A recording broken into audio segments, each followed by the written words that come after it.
Hi, Josiah. Welcome to GN Inspire. Thank you very much, Gladys, for this opportunity. I'm honored to be part of the conversations today and this podcast. Thank you very much for the invitation. I'm delighted to be here. Congratulations on your master's. And I was telling you there is someone who is admiring your career, and they saw your post on LinkedIn that you are celebrating end of master's, you are graduating. You'll tell us all about it.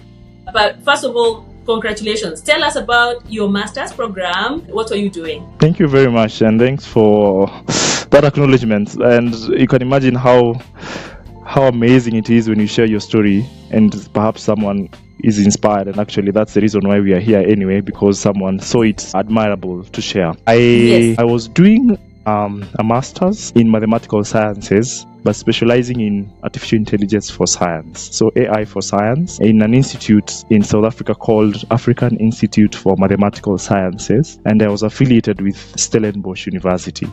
So this is through a full scholarship by Google DeepMind that offers, it's a full scholarship, travel expenses, accommodation, tuition, everything is covered, and therefore you just need to go and study. And I just applied last year as a result of also a mentor telling me, okay, there's this opportunity, you need to try it. And I tried it out and I got the scholarship. I was privileged to be among the 40 students who are selected from all over Africa. So the scholarship is only for Africans, for Africa, and basically trying to build capacity on AI, literacy, and education in Africa. So basically, then it's taking the best from Africa, and you're able to live in that Pan-African class or group of students from all over Africa. Okay. Oh, wow. Amazing. Wow. Mathematics and AI. Okay, yeah. You will tell us more about AI, but tell us about Google DeepMind. How you mentioned how you got to know about it, but what is the application process in case there is someone, and also maybe eligibility criteria in case there is a student somewhere, a young professional somewhere who would like to try. All right then. So Google DeepMind has partnered with African Institute for Mathematical Sciences, AIM South Africa, to offer those scholarships for masters in artificial intelligence for science. So basically what happens then, you apply through AIMS, and now Google DeepMind gives you that scholarship through AIMS. So what you just need, there's always an intake every year, and the applications most of the time run from December to around March. So December, for instance, the current cohort that is coming in September, did the applications from maybe December 2024 to March 2025. So that's the duration of the application process. And the application process is quite interesting because then it covers quite a lot. And to begin with, then you must be an African, of course, because it's only for Africans. And then secondly, you must have completed a 4-year bachelor's degree in either mathematics, computer science, physics. So those are the main disciplines that are considered in this scholarship. And then secondly, you need to at least 4 years course. If not a 4-year bachelor's course, then you maybe have done a three-year bachelor's course like in South Africa, but also having an honors as the 4th year. So basically a 4-year bachelor's degree, that is the least requirement. But you can even have a master's and go and take another master's there, because the master's there is quite interesting and very intense. And then the application process will require you to do an exam. So there's an online exam, but it's like there are questions and you need to work on those questions and then submit your solutions. And then, so part of it is you're also having math questions, but also you're having coding questions for the AI. So you'll have maybe 7 questions, and maybe 5 of them are more of like mathematics concepts, because AI, I'll speak about it, is basically built on mathematical concepts. So basically understanding the certain disciplines in mathematics and then applying that in code now, developing the algorithms. So they'll have those coding questions, and then you'll be required, of course, to submit your CV, and then, of course, a motivational letter. And then once you're able to complete that application, of course, it takes a lot of time. That's why they give it like 3 months or 4 months to do it, because you can't finish that application in a week, honestly, because the questions take time. They need you to research.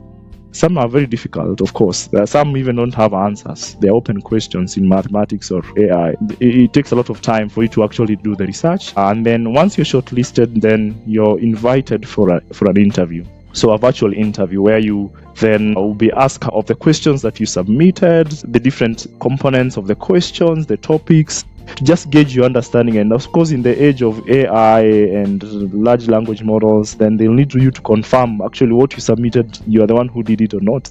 So that interview process ensures that there is credibility in terms of those people who are getting the scholarship, and also validating your story behind the questions. What is your story? Why should we consider you? Where are you coming from? So basically try to understand that and just expressing yourself in that interview session, where if you're actually brilliant in the interview session, they can give you straight offers. They can tell you actually you have gotten the scholarship. Yeah, so for my case, I actually got that.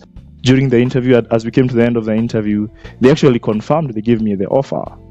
You get it was quite crazy for me, and it's quite admirable. Of course, it also confirms the work that you have done in your application, and also generally how you actually perform during the interview. And then after the interview, then you start the visa application process. You are selected to a school. So AIM South Africa is a center of excellence and has 5 centers in Africa. So South Africa is the main one. That was one that was founded in 2002. And then we have other 4 centers, one in Rwanda, Senegal, Cameroon, and Ghana. So basically we have these 5 centers in Africa.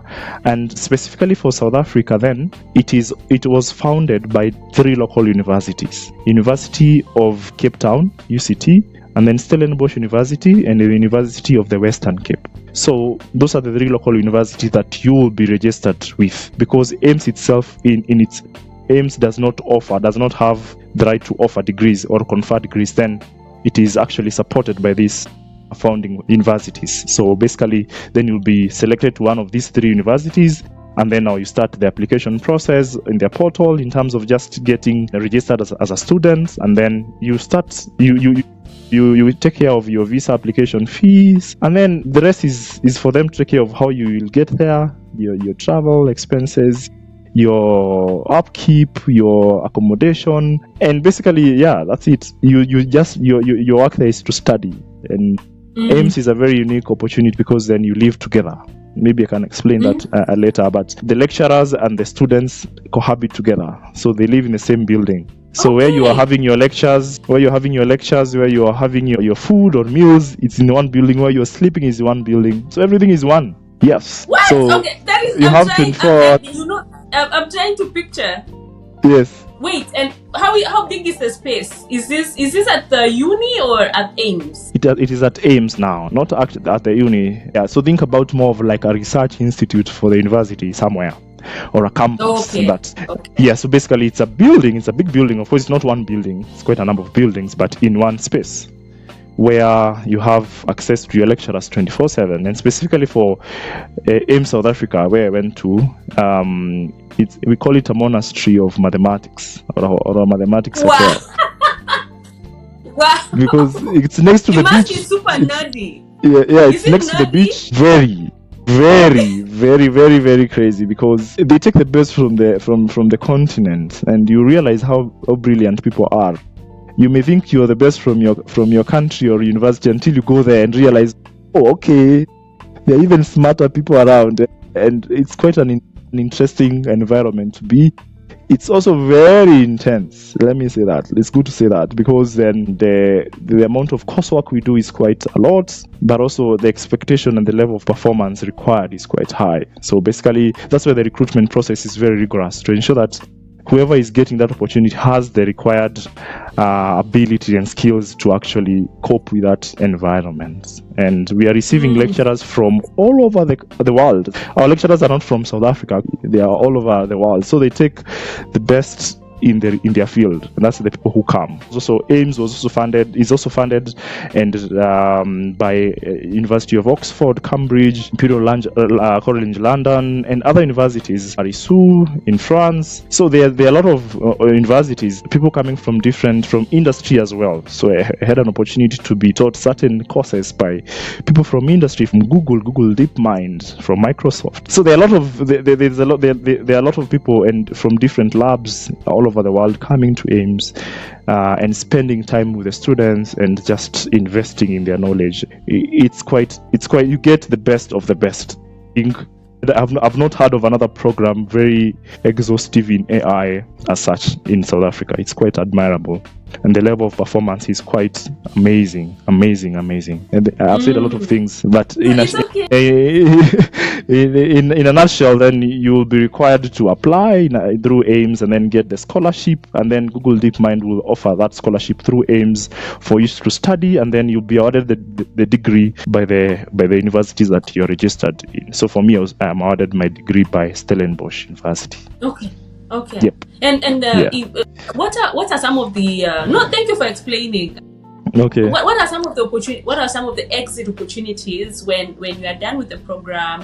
Where do you work, or I don't know, what opportunities afterwards? Yeah, that's a very, very good question, and that comes down to how the vision that AIMS have, and the reason why there is a lot of external lecturers coming in from different parts of the world is just to create that network for the students to leverage this expertise on these researchers and leading experts in different fields. So one of the areas is that then we also have an opportunity to connect with these lecturers, and these lecturers come with opportunities because these lecturers are coming from all over the world. They want students either for PhD opportunities.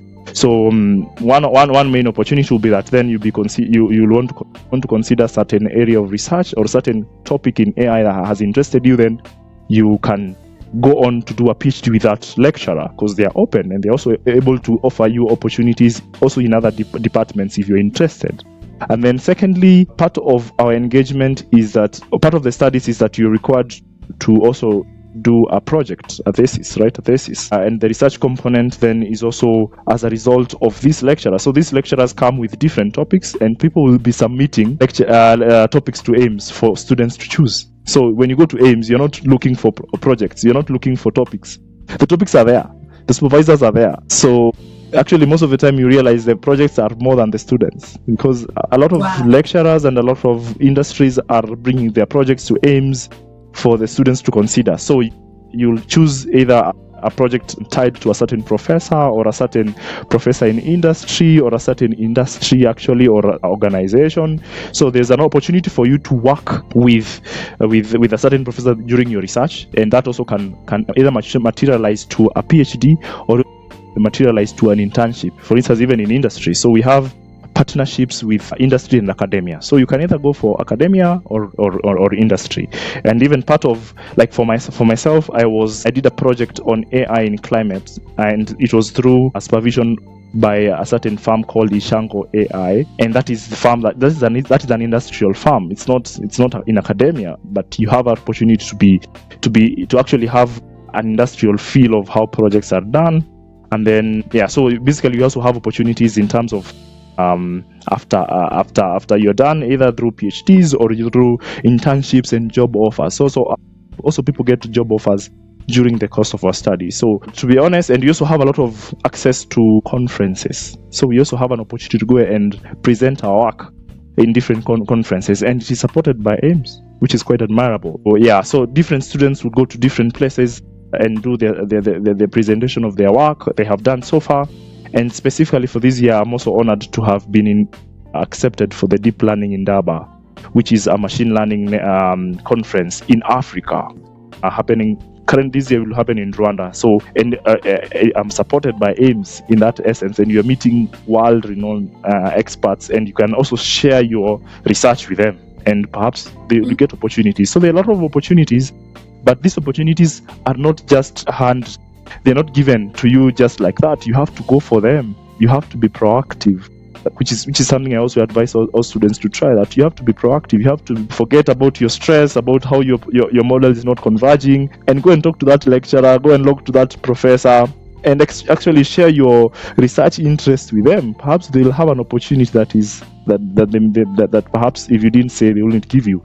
So I think that is something that you need to have. You have to be very proactive for you to get these opportunities, because they are there, but you have to actually go for them. You have to go for them. And you can actually go through AIMS, unfortunately, and go back home if you're not as proactive. So it's also a personal decisions to know what you want, the research interest that you have, and then go for that, because there'll always be someone who is an expert in that in the AIMS network, and they are very, very open to even mentor you and show you more into what you are trying to explore, and help even refine. And also part of the scholarship is a Google DeepMind mentor. Every scholar or every Google DeepMind scholar is attached to a Google DeepMind research scientist. So you are mentored during your course of the study. For me, I was mentored by a research scientist at Google DeepMind. So you see, you are exposed even to people in industry, or even people who are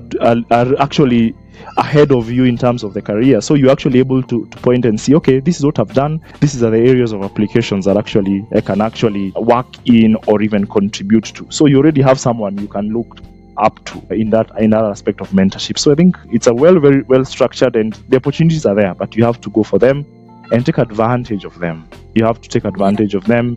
And most of our projects will even materialize to PhDs. So most of the time, the projects we do are quite interesting, and they lead even to publications. So opportunities are there if you push yourself and be proactive enough to go for the opportunity without fear. Yeah. No, thank you for sharing. I know you used your time there to do a master's degree. Do they sponsor undergrad as well, or is it just master's? And also, do they have PhD programs? Okay, thank you very much for that. Specifically for AIMS and all the other AIMS network, they primarily offer a postgraduate studies. So undergraduate studies are not there most of the time. AIMS South Africa has some opportunities for honors. That is like the fourth year of your bachelor's. They call it honors there. So in biomathematics or bioinformatics, which is not really it's not the main offer there, but the main offer is masters. So either masters. So in AIMS South Africa, they have two streams. So I was in the AI for Science stream, and we also have another stream called the Structured Mastered stream. So they will do pure and applied mathematics, physics, and computer science. So that has been the structured mathematics in all centers. You'll find that as the main degree, and then they have started developing other programs in time. For my case, it was the second year that they were offering the AI for Science. So it just started. It's just basically starting, and so it will be running for a while. So basically, then those are the opportunities. But also we also have, let me say, they are actually there. The PhD opportunities are there as well, but not as the main thing. Like, yeah, perhaps maybe your supervisor is interested in you doing a PhD, or you're also interested in doing a PhD, and perhaps it's also something that AIMS will do, because also AIMS has a research center, AIMS Research Center. So apart from just doing the master's program, we also have a research centers, and we also have different groups and labs. Like in South Africa, they have a deep learning for ecology lab. They also have a quantum computing group. So it depends, and those are opportunities either to pursue a research master's if you want to, or a PhD. So it depends, but the main offers are master's courses there. Okay, amazing. And let's talk briefly about AI, because you are in the field of AI. Yeah. I think many people now know AI through GPT. What is this thing? What the heck is AI? And is it going to take away our jobs? I think that's the main worry people have now is AI is taking away our work. You'll allow me to answer that in 2 points, and it may sound very, very weird. Think of AI as a model or a computational algorithm that tries to mimic how human intelligence, so trying to mimic different performances of a human being.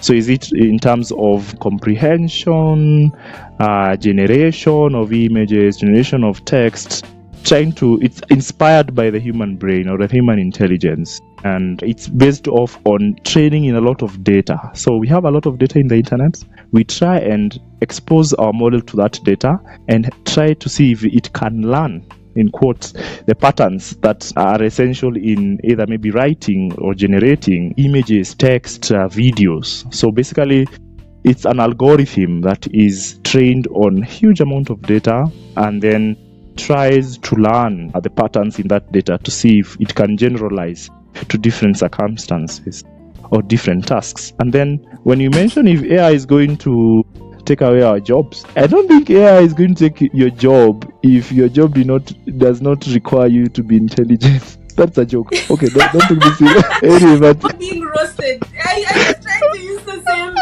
meme going around. I saw that meme and I was like, that's quite interesting. If your job does not require intelligence, you should not be afraid. Honestly, I think you might lose your job if not AI will replace you, but someone who is using AI might replace you, if that makes sense. Like, AI is not coming to really replace you, but someone else who is using AI might replace you, because then depending on how efficient you are in using these tools, then it can lead to a certain level of performance in terms of doing more tasks. That should not really diminish or make you think that AI can actually really eliminate human intelligence, because human intelligence is quite vast, and AI is just a small percentage, or trying to mimic a small percentage of what it actually means to be human or have human intelligence, because it's trying to mimic human intelligence. And human intelligence, it's composed of many faculties, and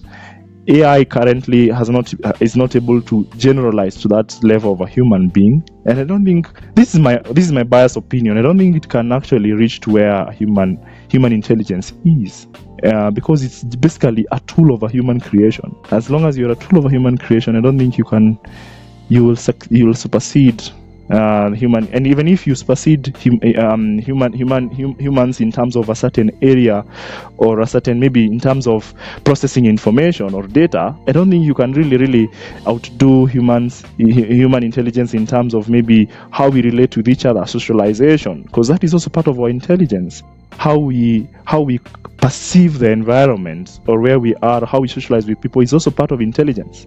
You can't quantify that in an algorithm as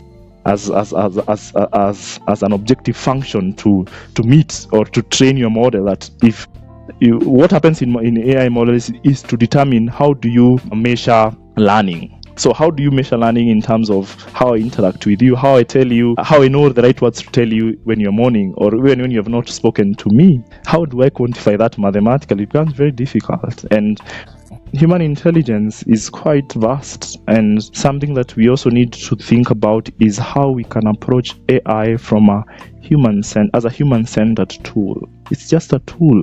It can never replace human beings in essence. I don't think that's my own idea and approach, that based off on how I have also been exposed to even like large language models that people are using, the ChatGPTs and the like. They are very good in terms of generating text, but they're just tools. And specifically, when sometimes when I see someone go and prompt ChatGPT, I'm having this issue, and they want psychiatric or psychological support from the LLM. When I think about the mathematics in the system, I just wonder, because it's just a tool, it's just predicting the next sequence. It doesn't really it cannot initiate the conversation. Actually, when you think about it, it does not even see you. You know, sometimes when you meet someone who is not feeling all right, that person sometimes doesn't really need to tell you how they are feeling. You can actually see it.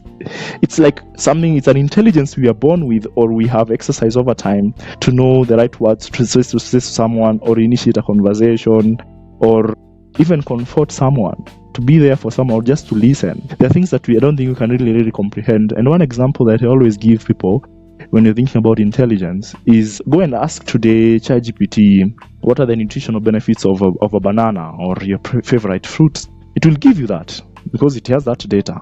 But ask it, how does it taste? And can AI enjoy a banana as a human being enjoys? There's a different taste altogether. There's a different how I perceive a banana, or how a banana tastes to me, it's very different with someone else. Perhaps at the surface level, yes, perhaps we may have some similar taste or how we perceive a banana, but we all have unique experiences to bananas or to that different fruits. And so is in a larger aspect life. We have different ways of how we perceive the environment, how we perceive where we grow up in, or how different circumstances in our life has shaped our reasoning. So I think to cut the story short is that I don't think AI is coming to replace human beings, and I don't think it should be. I don't think it should be, because it's just a tool and it cannot really replace the value of a human being. There is the value of a human being that is beyond any technological advancement. Yes, there is a real threat of people misusing this AI to either automate a lot of processes that are done by human beings, but not really replacing human beings. Maybe replacing processes done by human beings. Okay. So we will relax for now, but in case, Josiah, you realize that it's gonna take away our jobs, please come back and tell us. Come and give us a warning. Definitely. And maybe for another conversation is to think of something called artificial general intelligence, and then artificial super intelligence. So those are the conversations that are going on in the AI field. Currently, what we are using is called artificial narrow intelligence. So where we are having AI tools that are specifically trained to do certain tasks, not really generalized to different tasks. So one model is not doing more than one task. But suppose we are heading there where a model is trained on maybe text generation and image generation or video generation. The understanding is that it's a hypothetical framework that it's possible for us to have an AI system that can generalize into different tasks. That is what is called artificial general intelligence. And then there's also another understanding that perhaps we can have artificial super intelligence that is able to surpass the human intelligence. So that is another conversation. It's not yet actualized, but those are the conversations going on in the AI field. And that's why there's a lot of intentionality in certain governments to put into place policies and frameworks to ensure that then certain areas of national security and interest are protected in that aspect. So basically it's a huge revolution coming, and I think AI might be a driver of that, and I think we need to continue to perform AI literacy for the public domain, or for the local people, for them to actually understand what is AI or not. Because you'll be surprised, and this is a project that I did trying to have public engagement platforms. It's called Let's Talk, the AI Human Factor, and basically it's trying to have a conversation with the common people on how and what they think AI is and AI is not, and then try to promote that understanding that AI should be used as a human-centered tool. It's just a tool, and therefore how we approach it and how we design solutions then have to be aligned with certain ethics and certain consideration in terms of development and deployment. So basically that is a conversation that we need to continue, just having this conversation on what AI is. And so I remember asking someone, what do you think AI is? And someone told me, oh, it's a robot. And I realized how much disinformation is currently about AI, and what perhaps the media is portraying as AI is not really AI. So there's really an actual need for us to continue to have AI literacy, even for non-scientific communities or domains, because perhaps they're even consuming AI tools without them knowing, or their data is being used in training this AI, or they're actually being used in the pipeline of training this AI, and they don't know. So I think it's an important conversation for us to have as we go on. Either with your family, try to explain your family and ask your family, what do you think AI is? Or have those conversations, because they're important. And people will start to tell you, okay, what are their fears they're having? Like, will I lose my job? Or what will happen to the elections? Will AI interfere with the election system? Or you get like... No, absolutely. So just because of time, Josiah, and to close the loop of your academic journey, I'm curious to know, because we talked about you went to Maseno at some point. If you can just give us a brief journey of so you studied at Maseno, what were you studying, and then where did you go until you found yourself in South Africa? Oh, wow. I actually come from Gong, Ngong in Kajiado County. That's where I come from. That's where I went to high school. Through a scholarship by an organization called Kenswed Organization. Gave me a scholarship to go and study for 4 years. And then I got a B+. I went to Maseno. And at that time, that's another story of going to Maseno, because that was quite great for me in terms of where I was coming from, the humble background I was coming from, and the challenges that I went through to actually get only a high school education. But I was privileged just to get that scholarship and do my high school education. And later on, I was admitted in Maseno University to actually pursue a BSc in mathematical sciences with IT. So Maseno is proud to say that every degree has IT, and of course, for sure, my program had IT. I know there are people who say maybe mine did not have IT, it had maybe internet and stuff, but mine had IT, and that's why I started developing my understanding of how mathematics is influencing algorithms in computer science, and basically then how do I grow that capacity as I go forward. I was privileged, yes, and of course it comes as a result of hard work and something you're passionate about. I'm passionate about mathematics, and therefore IT became an opportunity for me to apply my mathematics. I was honored to actually graduate with a first class honors in my program in our year. I graduated in 2021. Then at that time, actually before graduation, I actually had a job, because during my attachments, I went to do attachment in a certain firm called Smart People Africa. Is a software engineering company, and that's where I did my attachment. And after I did my attachment, they actually gave me an internship and then a job. So when I was graduating in 2021, I was actually employed, which was quite admirable. So I was doing a lot of software engineering, full stack software engineer for 3 years there. And then I went ahead to do project management for another 1 year in an organization called Emerging Leaders Foundation. So that's another story in itself, because for me, I've been passionate about leadership development and mentorship, especially for young people. And in the course of my journey of doing software engineering, I did some different fellowships, and one fellowship was the iLead Fellowship, called it's a flagship program by Emerging Leaders Foundation. It molds young people in leadership, governance, and civic engagement, and offers mentorship for them. And I was privileged to have gone through the program,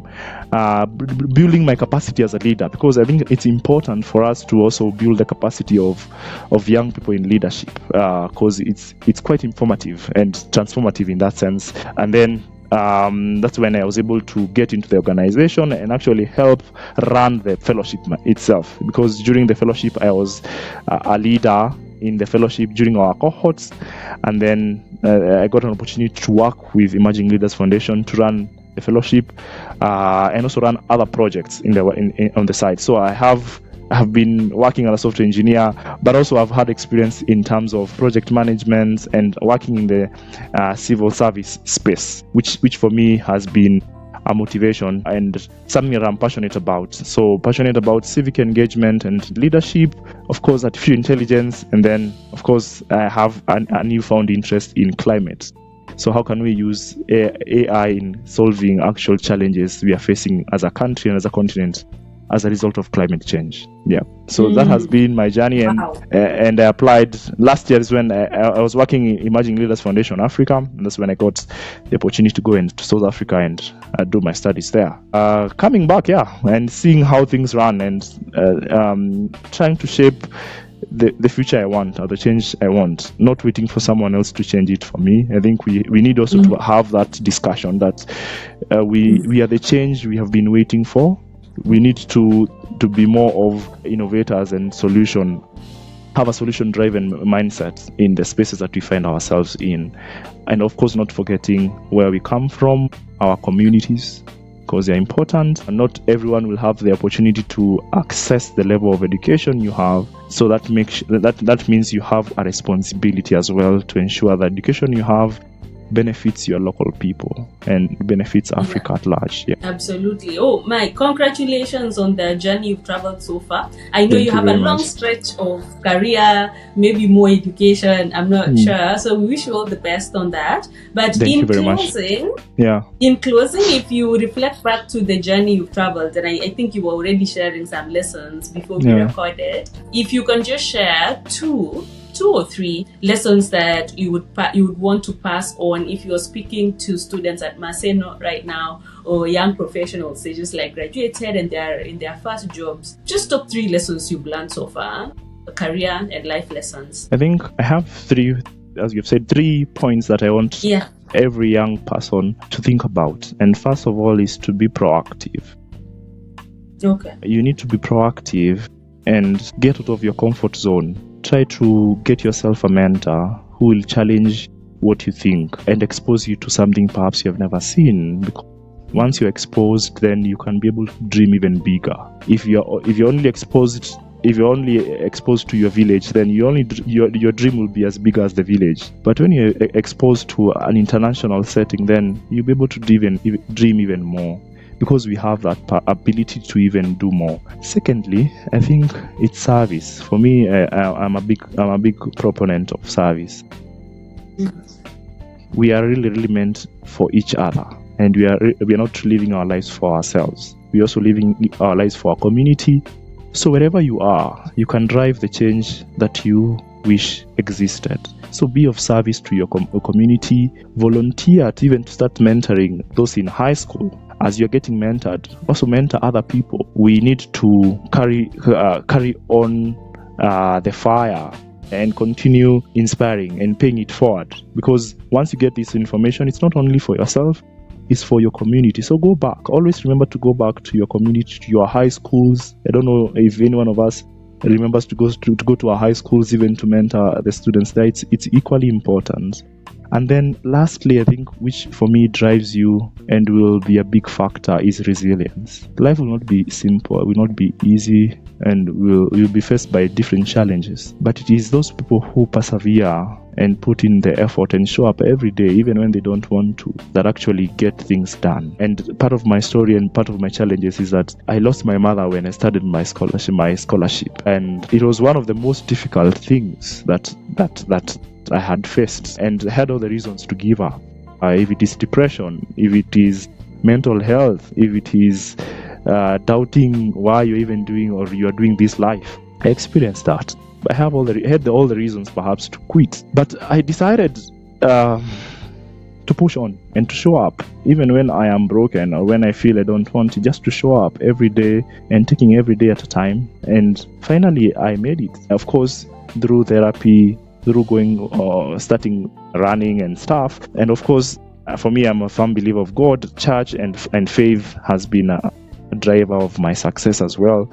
And not only separating work and prayer, but actually realizing you can actually find God in your studies by doing it well. And I was honored last month in July, and I graduated with a distinction in both coursework and dissertation, despite the challenges. And apart from that, I spearheaded the AIM South Africa Running Club that did not exist. And then I also did a community engagement project with the African Scientific at AIM South Africa, and I was honored with a letter of leadership and commendation for all those things. And it comes down to realizing that we're not doing these things for ourselves, but for the greater community.